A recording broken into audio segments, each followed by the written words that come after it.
Is Grace Turner. Grace and I go way back. She has moved to Virginia to pursue a doctorate degree in anthropology, and she's now a adjunct professor at William and Mary. And Grace has had quite a tremendous experience working in the Bahamas through all the various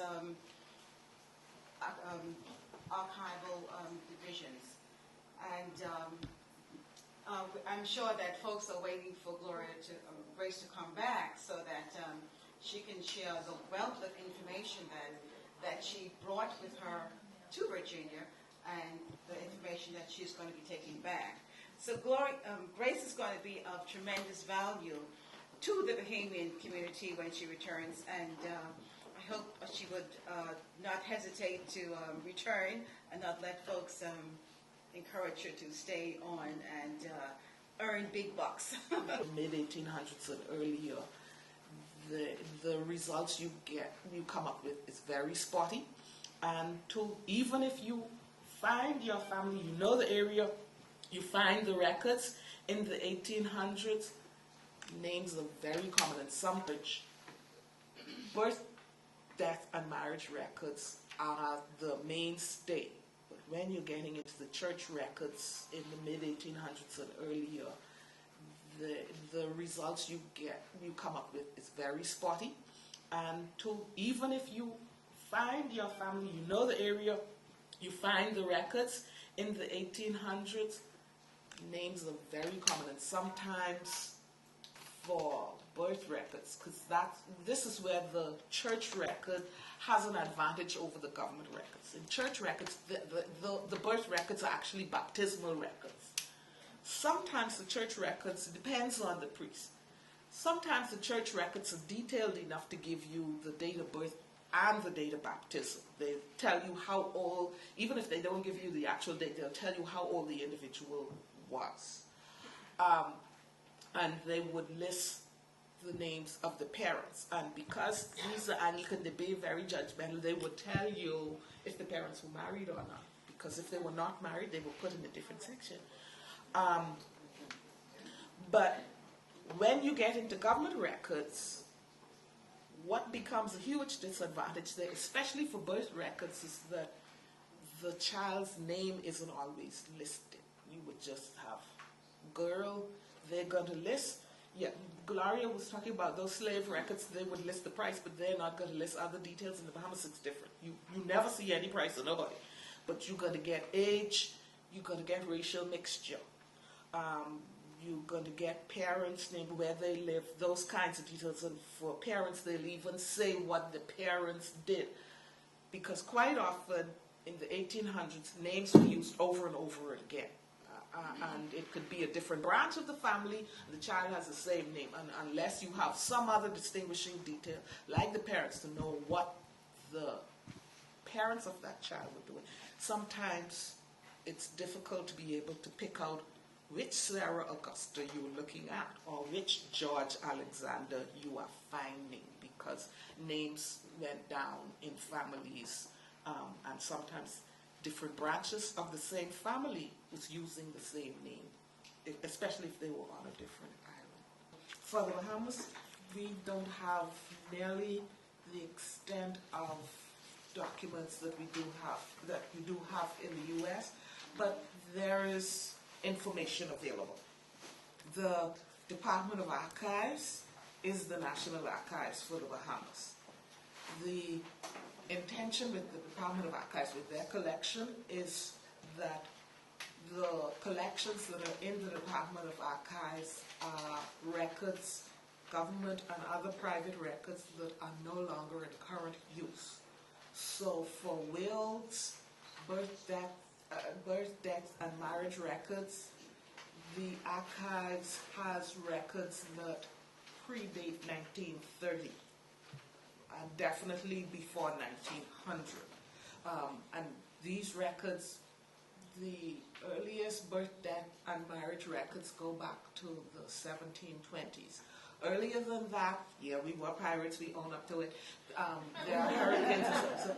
So earlier than that, those kinds of records didn't survive. And these are the kinds of records that were not duplicated in London. So if there are government correspondence and exchanges, they are duplicated in London.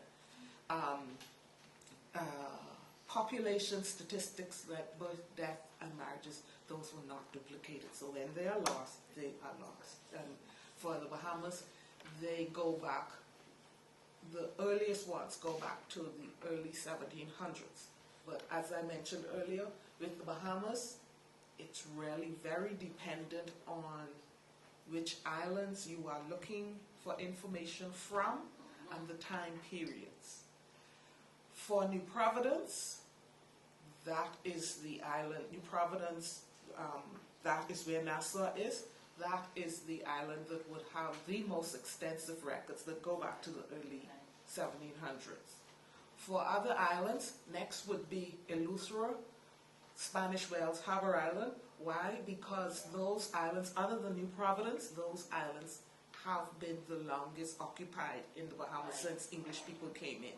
So they also have the most extensive records. But again, there can be gaps in those records. Yeah. When you are looking at other islands such as Long Island, Abaco, San Salvador, Cat Island, Exuma, Andros, Ragged Island, Rum Key, Berry Island, Verguana, Inagua, for those other islands, it's very difficult to find records for those islands that are older than about the 1840s. Because quite often, the aftermath of hurricanes, Bahamas has had several devastating hurricanes where hundreds of people died because the water level came up. Well, in devastating events like that, it's not only hard on the living population, it's hard on the records. People would always take precedence. So for those more extended islands, a lot of their earlier records have been lost. For those kinds of islands, that's where quite often you would then need to try to access information through other kinds of records. In conversations over lunch, we were talking about some families in the Bahamas where there is a white branch of the family and a black branch of the family. And you can just figure how they were connected over time. Yeah, it's just kind of out there. For the Bahamas, for all of the British Caribbean territories, the Bahamas was one of the later ones to do this.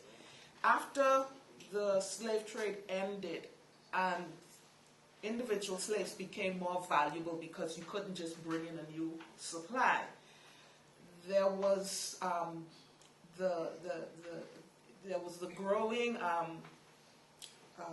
practice of moving slaves from territory to territory, and slaves were the basis of wealth. The amount of slaves you had and their ability, they did your work for them. So that was like your investment. And to protect that investment, the British colonial government wanted to minimize how these people were moved around. Because for the colonial government, it was an indirect way of also controlling what individual owners could do with these people. So the colonial legislation was passed about 1814 that annually all enslaved workers be registered. And that register was essentially a census of slave records. The Bahamas, being a poor colony and country just being resistant anyhow, the Bahamas didn't pass that law until late. And so in the Bahamas, our slave registers only date from 1821, and the last one is 1834. those slave registers, they go alphabetically by slave owner. So regardless of which island the owner was on, their property had to be registered. And those records would give the name of each individual they own, whether they were male or female, whether they were born in Africa, born in this part of the world, whether they were full-blooded African or some level of mixture. There's some very colorful descriptions in there, literally. They would also give their age and which island they lived on and the kind of work they did. So originally those records seemed like a blight on enslaved workers, but now those records make them more invaluable. If your ancestors were free, ironically, for the 1820s and earlier, it becomes much more difficult to track them in the record because these slave registers are invaluable for that. And they give such extensive information. The only information you can never find in these records is the monetary value put on them. But archivists discovered that when they are listed, because some of these slave owners, the largest slave owners, had like 700 or 800 slaves spread out over several different islands. They would be ranked in families, so the head of the family would come first, and the spouse and the children of those families, and they would be ranked by families, but by virtue of their value to the owner. So the most valuable ones would be listed first. That's how you assume their value. And some slave owners only had one or two slaves. Not all slave owners in the Bahamas were white. Some of them were black. So those records are very expensive records for tracing relatives that you assume were enslaved at one point. Yeah. Yeah. Oh yeah. They weren't very common, but there were black slave owners. There was a black shipwright. I'm trying to remember his name now. And he had several slaves. It's easier to track enslaved people than the free people. Those records are held in the Department of Archives. And they end at 1834. The 1834 records are essentially a compensation returns. Those records are showing what each slave owner was given, was compensated in return for their workers. And it was very controversial because nobody thought they got the value that they should have, they deserved. Well, of course, it's not them, the value is on. But quite often, that is an earlier record. You may only have as far as your grandparents or great-grandparents. So you are wanting to try and make a connection between your oldest known relative and try to establish any link with earlier relatives.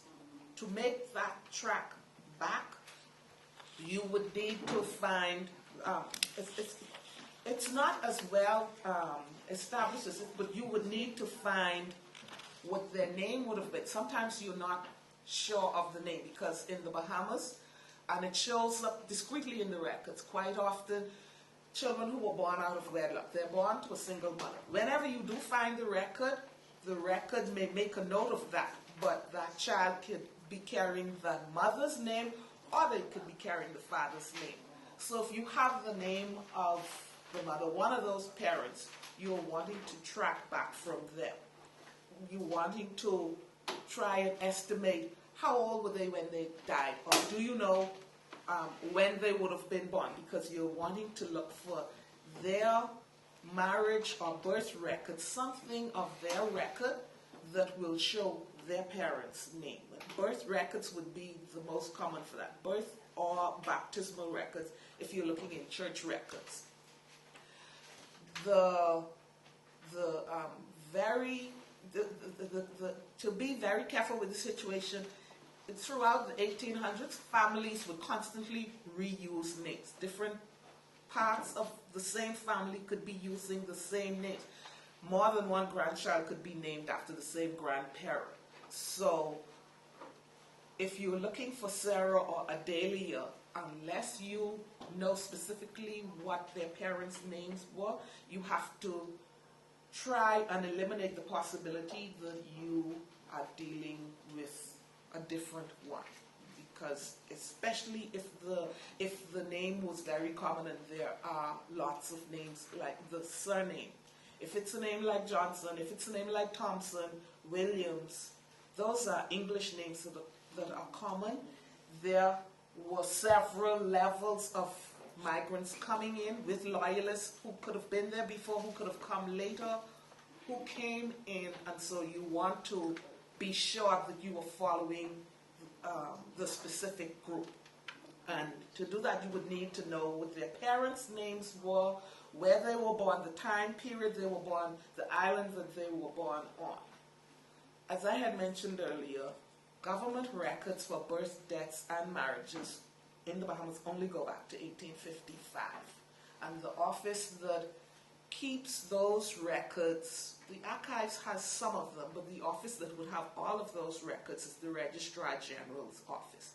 That is a very different place, and sometimes it can be run as a business. You have to go in there with lots of money because they're not giving you the stuff unless you pay them. And they may tell you point blank, or they may just be very slow, as we can be sometimes, until you get it. But the Registrar General's office was created to keep track of government-held records. Earlier than 1855, you only have the church records. And the church with the longest history in the Bahamas, with the most extensive records in the Bahamas, is the Anglican Church. The Methodist Church is kind of the second oldest. The Methodist Church came into the Bahamas in the 1790s, so their records in the Bahamas will not go beyond the 1790s. Their records, the Department of Archives kind of quiet titled their records. The Anglican Church records, the archives got them earliest because the first Bahamian bishop of the Anglican Church, at one time was a member of the board of directors for the Department of Archives, and in negotiating, he allowed the archives to keep those records because they were always so significant for genealogical research. The Methodist Church was a bit more contentious because that church, there are still a lot of white Bahamians, there are some black Bahamians, but there was a lot of the same kind of issue that's coming up in American politics now over the role of government over private citizens. That was a part of the issue. And fortunately for the archives, the records were being slowly eaten by insects, because the Bahamas is subtropical and tropical. Insects would eat paper, and the older the paper, the more natural it is, the better it is for insects. The archives had to take possession of them, to fumigate them, and the chairman of the Methodist Church at the time quietly agreed with the Department of Archives that the records would remain with the Department of Archives. But when you want to search records from the Methodist Church, you cannot come directly to the Department of Archives. You have to go to I can't remember the name of the head of the Methodist Church. You have to go to the main office for the Methodist Church, get a permission slip from them so that you can bring it to the Department of Archives for you to have permission to look in those records. They're not released directly from the archives. That is the main change. The Baptist Church, Baptists were always very good at spirit and stuff, but they were never good at keeping records. My father's father was a Baptist minister, one of the few Baptist records we have in the Department of Archives. I convinced my older brother to allow me to donate that to the Department of Archives because my father's family were Baptists for at least into the mid-1800s, and they're from Cat Island. That's one of those islands where it's very touch and go which records are available. And even for government records, you have to go on one of those Bahamian sloops and sail several days from your island into Nassau to get registered. Sometimes children would be registered when they were like 6. So the further out the island, even for government records, because they wasn't sending a registrar to you, the further out they are, the earlier records can also be kind of sporadic. They're there, but they have to have a note mentioning that they were recorded several years later, and so they don't really know the exact birth date. Those kinds of details come up. But the Baptist Church has very, very limited records. The Roman Catholic Church, because the Bahamas was a British territory, and because of their issues with Catholics back when Mary and Elizabeth had their row and didn't like each other, Catholics were officially not allowed to settle in British territories in the Caribbean. They had to come in secretly. The Catholic Church got into the Bahamas literally because an American priest shipwrecked on San Salvador Island in January 1892. And he took that as a vision that he needed to come back. So Catholic Church records in the Bahamas do not go back any earlier than about 1892, 1894. And the Catholic Church, again, like the Methodist Church, the Catholic Church were extremely resistant in handing over any of their records. They don't care how much genealogy, they were not willing to hand them over to the Bahamas. I left the Department of Archives about 10 years ago. When I left, the archives was at the point in negotiating a similar agreement that they have with the Methodist Church, so that people wanting to access Catholic records would have to go to the Catholic diocese, get the permission slip, and then come to the archives. And so it depends on which church and the time period for the records. And for the more modern times, that becomes a bit simpler, because we quite often have people coming in, and quite often they're dealing with property. They need to establish their connection. They cannot find their birth record even in the government records, and for that you need an affidavit. And you would need an affidavit from 2 or 3 people who could verify the information you are trying to get, whether you were born in a certain area, whether your parents were married, those kinds of things. And for that, you really need, they don't have to be relatives, they just have to be people who can literally vouch and say, I know this to be true. And that becomes your legal basis rather than the actual documentary record. And for the Bahamas, the Mormons, the Latter-day Saints people, in their beliefs, they believe that when you go to heaven, you need your birth records, where you born, who you were born on. So they literally go all over the world microfilming records. I know they microfilm the genealogical records from the archives, but I cannot tell you if Dr. Sanders was the guest, because she would have been able to tell you, because she was the archivist. I don't know that they have permission to just release those records. They recorded them because they keep them deep in the mountains somewhere in Utah in case there's a nuclear war or something. So they are like our record backup. But for people in the U.S. wanting to do genealogical research, several times I've had people ask me, well, I went online, I can't find anything. The Department of Archives in the Bahamas is extremely resistant to putting their information online, because a big part of their income, government agencies in the Bahamas have to rationalize their existence and bring in income, even if you're the archive. So they charge a $2 research fee if you're not a student. So I cheat and I tell them I'm a student.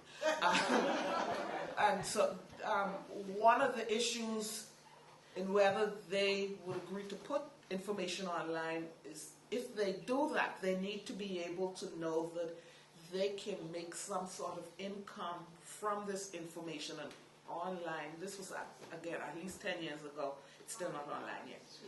For the Bahamas, you would essentially need to go there, and you need to go to NASA. You need to find the Department of Archives.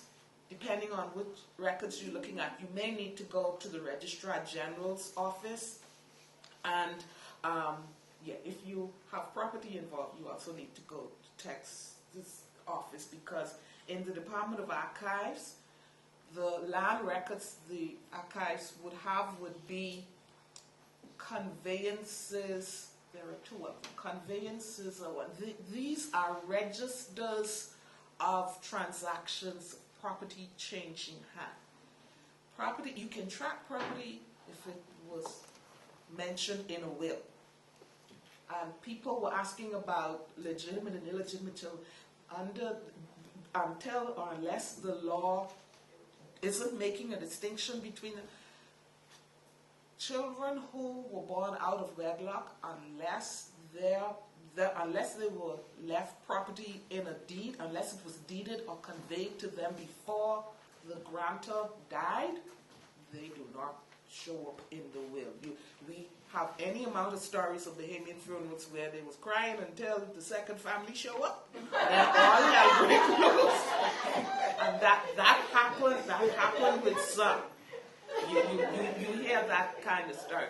But the Department of Archives would have those conveyance books, those documents, going back to the late 1700s. Because the maps that those documents are based on are still considered active documents, even though they're more than 200 years old, they are at the Department of Lands and Surveys. And so for property records and tracking property records, you would have to likely make the circuit of those 3 different offices. But it's good to know what you are able to access at each office, because I've had people tell me they hired a lawyer to do that, and the lawyer told them, oh, I can't go. I told them, the devil is a liar. That lawyer just, either they didn't send someone out, or their person didn't want to, but as Tex mentioned, especially if you are trying to establish a family connection with property, you are going through any amount of different records, through several different government agencies that all have different rules and regulations. Even a lawyer you are paying is not always going to want to do that. Most times, the value you put on it it's worth it for you or someone directly connected to you to go and do it yourself, because it takes quite a lot of effort, and sometimes you cannot always guarantee that you will find the actual records. Sometimes you need to just realize when you should go find that elderly person who can give an affidavit for you, so that you can establish some kind of connection, because the records don't always aren't always helpful. And I told Tex that I refused to learn property records in the Department of Archives, because we would literally have people coming in there and want to beat us down because they figure you lying, you're a liar, thief, and government people, you have it out, or they would steal the page so that the next half of the family can't find it by the time they come. So, the genealogy, the results can be very spotty. But whenever there's property involved, that's like the Pandora's box. Who knows what can come up?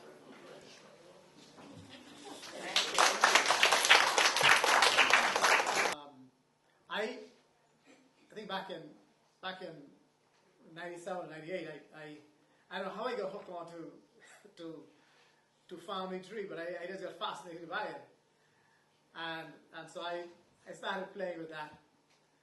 And of course, Beryl and my forefather are brothers. And I just found myself just jotting down. I don't maintain it the way others do, but I get carried away, and I ended up finding myself every Thursday getting the paper, and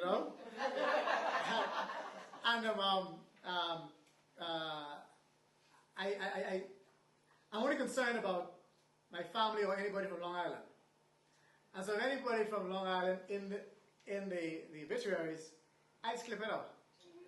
Now it's backing up because I don't maintain it properly, but I found that as a source, in fact the only source. And when I started back in 97, 98, I remembered a friend of mine told me about her father, who knew a lot about my family, and she arranged for me to meet him. At the time, he was about 90 years old. And I went there with a legal pad. And I sat with him for an hour. And that man riddled off from his head, from memory, my entire family on both sides. As fast as I could write, he was speaking. And after an hour, he was exhausted. He had to go lay down. But up to today, I've yet to prove him wrong. Excellent resource. Elderly people are excellent resource if they remember, And I've yet to, it's now what, 10 or 11 years, yet to prove any information you gave is wrong, Valuable source, and the other one is simply talking with people. If they, at the very least, they know their parents and their children, if they want to tell you all of them. At the very least. When they start guessing, then you stop. Thank you. I just want to say, when doing a genealogy, a family tree, you want to stay with one side of the family. Whether you're doing the father side, you want to stay strictly with the father line and go up. You can't do both at the same time, mother and father. You can only do one. And you keep them separately as you go and move along. Okay, you can do them together, but in two different files. Okay. So our next presenter is Tex Tenquest. He is an administrator and a consultant, formerly with the Department of Land and Survey in the Bahamas, and he was presently administrator and consultant. And Tex is very knowledgeable in the area of generation property and commonage land, and he's going to give you his many years of information so that when you begin your search into land, generation land or commonage land of your family, he will be able to give you the kind of information and the information that you would need to ask questions so that you be successful at the conclusion of your search. Okay, so I'm going to ask Tex to join us and to welcome you. Okay. Good afternoon, ladies and gentlemen. I think Beryl did was fantastic in putting this conference together by having Grace Turner speak before me, because she set the stage, When I was contemplating this, what came to mind was, unless you know some background about the land tenure of the Bahamas, you really wouldn't appreciate commonage land and generation land and crown land, etc. You wouldn't do it. But she did a fantastic job in laying the groundwork. She made my life much easier, and I am grateful to her for it. Also, I'm grateful to Beryl for putting it in front of me. I'll give you some background. We talk about commonage land, generation land and crown land and treasury land, or some people know it as government land. And then, you know, we can have a discussion, exchange, ask questions, and do the best we can in trying to satisfy or respond to your questions. Historically, all land in the Bahamas was considered to be held by the Crown. And if you recall what Grace said, there was a time when the British just quieted all the Bahamas. She made that connection. So I didn't go back that far, but there was a time when all land was crown, and it may have come about as a result of what she said. However, many allocations in the form of crown land grants took place in the 1780s, following the arrival of the British loyalists.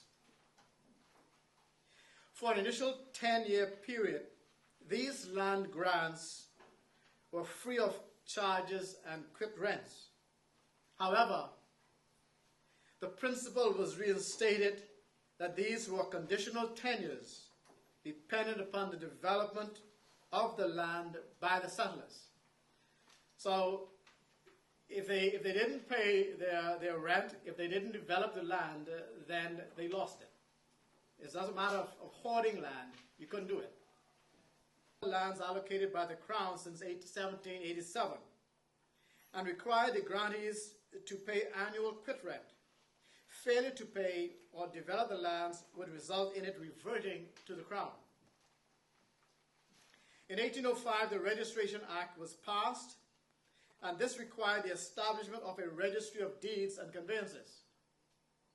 Also, it provided that registered documents had priority over all others from the same person, even those of a prior date. As a result of these actions, the following fundamental principles were set. A, all ungranted land belonged to the Crown. B, it was not easy to convert Crown grants into absolute freehold. They were dependent on the land being developed subject to conditions set by the Crown. 3, freehold tenure was secured by registering the deed of conveyance. And all Crown grants, even up to today, it must be registered before you get a document. The department or the government, when they grant land, they will never turn a document over to you until their responsibility to record it. So if that doesn't record it, you never get it in your hand. Not saying that it don't happen. You can always get your grant. It's just that it take a while. Fourthly, freehold tenure did include the free negotiability of the title. Many of the loyalist settlers who received Crown land established plantations on them. However, over time, these plantations became deserted, and they eventually came to be regarded as belonging to the resident communities of plantation workers and their descendants. And there lies another connection to what Grace was saying. This community control over land became formalized by the Commonage Act in 1896 into commonages, which still exist today in Eleuthera and Exuma. In Exuma, it is said that Lord John Roll gave his 5 estates to the people living on them at the time without subdividing it, and these settlements collectively received the lands following Lord Roll's death around 1840. According to Creighton and Saunders, Lord John Roll's former slaves, upon full emancipation in 1838, set up a well-regulated system of commonage based on the villages of Rollville, Steventon, Mount Thompson, Ramses, and Roll Town, even though they had no formal deeds of conveyance from their former owner. Now, let me say here that there's a view, and I may be jumping before, but since it's in my head, let me explain to you. There is a view. Those estates that they settled in those communities were commonage land, or are commonage land. But there's also a view that is not. And as I go on, you would see why people think that way. I have a view myself. With respect to Eleuthera, the reported history is that men from various communities in the islands cooperated with the British Crown to drive the Spaniards from Nassau and Eleuthera. Also, it is reported that the articles of the Eleuthera adventurers from the mid-1600s specify that farm land be worked in common for the first 3 years or more. The freehold to some deserted plantations in other islands reverted to the Crown. Others were salvaged, and the remainder became generation or family land. It should be noted, though, that in some instances, even land held with clear freehold title passed from generation to generation without the administration of the estates, leaving the present-day holders without a documented legal title. Some of the main issues resulting from the above are: 1. Inheritors of generation land and commoners do not hold freehold title. 2. Heirs of generation land have the right to negotiate with other family members about the use of generation land only. 3. Commoners hold long-term use rights, including the right to build. Without the fee simple title, neither the holders of generation land nor the commoners can convey marketable title of the land to another person, nor can they mortgage the property. To assist in addressing these issues, the government appointed a select committee in 2004 with the following mandate: to review and consider all matters pertaining to commonage and generation lands, taking into account current and developing economic and prevailing social conditions, the laws and rules affecting such lands, and how they may be reformed so that persons who are entitled to the use thereof could receive greater economic benefits.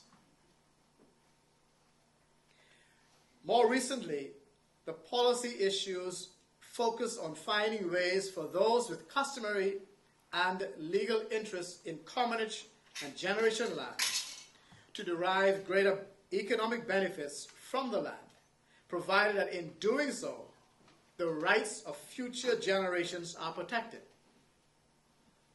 It may be of interest to note here that at a town hall meeting which I attended, a participant said that if it were not for generation land, there would be few Bahamians with any land. And that statement that person made was very, very profound, because you find that a lot of people, once the title to their land is marketable, the first thing they're going to think about is what it's worth, and secondly, who can pay it. You know, and I think in many family islands, back then people didn't know about banks and lending institutions, but they thought about how to preserve and help their families. And that's why you have a lot of people, if you go to a lot of family islands, their son or their daughter in the yard next door, you open your back door and you see their front door. Because they made sure, they probably couldn't give them money, but they made sure, ensure they have a place to build. And they helped them build. Because you remember Grace was talking about how they build houses in the past. They call it line killing in Long Island. I don't know if they call it the same thing. Right. So they have this big fire, and they don't have to pay anybody to build a house. They just get the community together. Some help them with building a house, while they in turn help them with produce from their farm. You know, everybody help each other. I'll now move on to generation land. Generation land or family land is not a legal term describing well-defined interests in land. Instead, the term describes a remnant of inattention to legal processes and requirements for the inheriting of land. It arises where families have not administered the estates of deceased ancestors for generation after generation. This tenure form can affect very large tracts of land where a remote ancestor is still the recorded owner of the large tract. Since the estate has never been probated and the estates of intervening generations have never been probated, title is potentially held by the descendants as tenants in common. The actual persons holding title have never been determined through legal procedures, although families may keep good track of family members. A study noted that inheritance of generation land in the family islands followed a set of legal procedures that give preference to the first son and then all succeeding sons, and then to daughters in chronological order. Also, there are extended rules about inheritance should there be no sons and daughters to pass the property to other than blood relatives. The resulting difficulty is how you trace a family tree using these legal procedures to identify who the legitimate owner really is. This is time-consuming and a difficulty in the family islands where many of the descendants may have moved out to the United States or other islands. Moreover, the process of administering descendants' estates, particularly for several generations, is extremely expensive, requiring the services of attorneys, and can only be accomplished in a court of law. I know this may well be the motivation behind a number of people getting into establishing and maintaining family trees, because it's the only means by which you can have some idea, not only from whence you come, but what connection you have to that land. You know? The extensiveness of the generation land situation may in part be due to the following. The land presently considered by families to be generation land was never granted or conveyed in the name of an ancestor. People simply squatted indiscriminately or remained in occupation following the decay of historic plantation systems.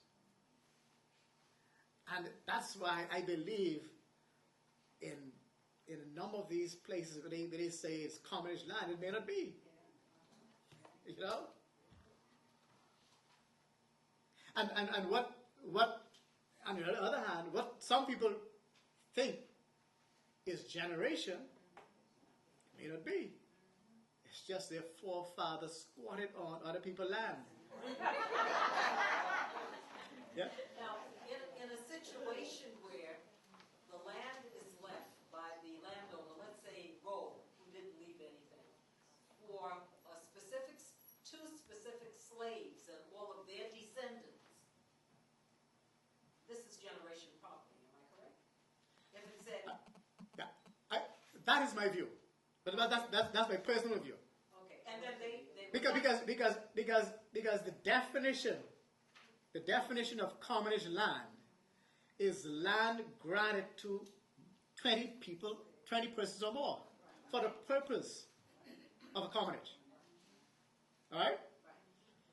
So I haven't seen and I haven't heard where Lord Roll left his land for 20 or more people for the purpose of establishing a commonage. So, you tell us quickly, what is the nature then of the road properties in Exuma? Are they commonage or are they generation property? Yeah, that remains a heated discussion, right? I just tell you, I just feel as though it is not. I feel as though it's generation land. But that's my personal view. You know, I don't. Pardon me? One comment. In the case of the Rolls situation, Lord Rolls' will in England specified his property was to go to his children. Okay. The children never came to the Bahamas. He never came. They The didn't children register never it. came. So any title the descendants of those slaves got was because they stayed there and the Rolls family didn't. Because his will never said anything about any of his property going to anyone other than his children. But none of them came to the Bahamas. I didn't know that, but that's a valuable piece of information because it lends itself to what my view is. And so let's take that one a bit further. If indeed that is the case, if Lord Roll left his land to his children, right? And his children never came to the Bahamas, then you can draw your own conclusion as to the claim those people in Exuma have over that land. And this talk about commonage land there.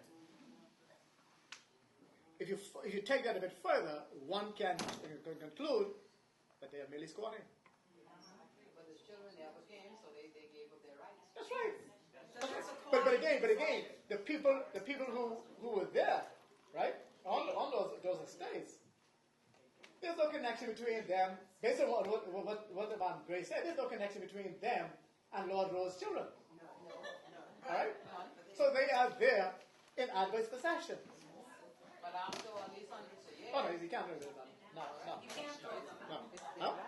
But we can, let us talk about it afterwards. Let me finish this piece because there's another aspect to it which that we can talk about if it doesn't come true from what I have to say here.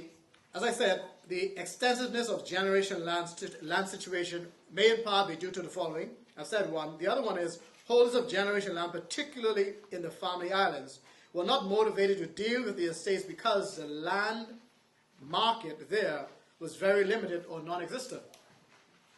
Another point is the legal complexity of administering estates of deceased people is compounded by the poor state of property records. Point 4, out-immigration of family members in the Bahamas is extensive, so that upon the death of a parent or grandparent or great-grandparent, not all heirs can be easily located and involved in a fair administration of the estate of the deceased. Another point, disagreement among family members about who is an heir, i.e. all males and females, only the first son, children of a marriage, or from outside the marriage. Another point is the family's land may have special meaning to some members, thus making it difficult for them to part with possession. And that there is so true, because a number of people, and including myself, who moved to Nassau at a very early age, well, in my teens, to Nassau, I never wanted to part with Long Island. And after my family moved and my parents passed away, and the house is sitting there, it took me years to come to terms with the fact that, listen, they will never be back there, and somebody else had to live there. So they asked, went on to define certain definitions. I will skip that because that's another page. I know we want to get into discussions, but let me make an observation on some observations as relates to the adjudication bill. Right. Number one, the Act will provide a means by which people who are in occupation of generation land can obtain freehold title.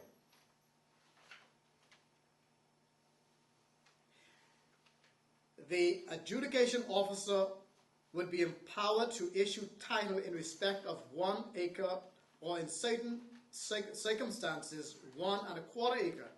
However, many people in the Family Islands are occupying more than 1 1¼ acre of generation land, and while they would be grateful for the opportunity to obtain freehold title to the 1 1¼ acre,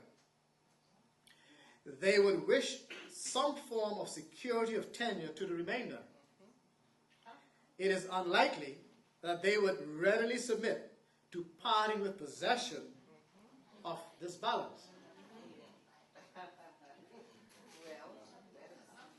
Another point, the bill states that all waste and unoccupied land shall be deemed to be Crown land until the contrary is proved.